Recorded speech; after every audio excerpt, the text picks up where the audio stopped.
So guys IQ వాళ్ళు IQ జెడ్లో అయితే launch అయితే చేయబోతున్నారు. సో దీని స్పెసిఫికేషన్స్ గురించి మాట్లాడుకున్నట్టయితే డిస్ప్లేలో 6.83 ఇంచెస్ కలిగిన 1.5K AMOLED display, 165 refresh rate, 10-bit panel అయితే ఉంటుంది. చాలా బాగుంటుంది డిస్ప్లే.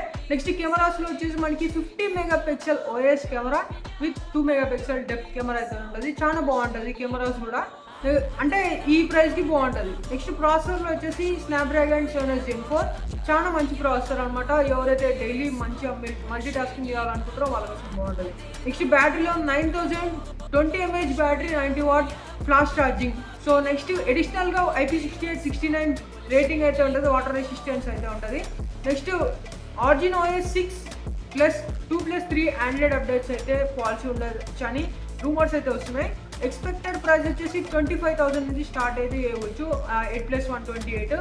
సో ఎక్స్పెక్టెడ్ డేట్ కూడా June 13 to 15 అయితే అంటున్నారు, చూద్దాం మరి. సో వీడియో ఇచ్చినట్టయితే ప్లీజ్ లైక్ చేయండి, సబ్స్క్రైబ్ చేయండి, మీ ఫ్రెండ్స్ అండ్ ఫ్యామిలీ మెంబర్స్ కూడా షేర్ చేయండి. నేను మీ శివ, సైనింగ్ ఆఫ్. జై హింద్.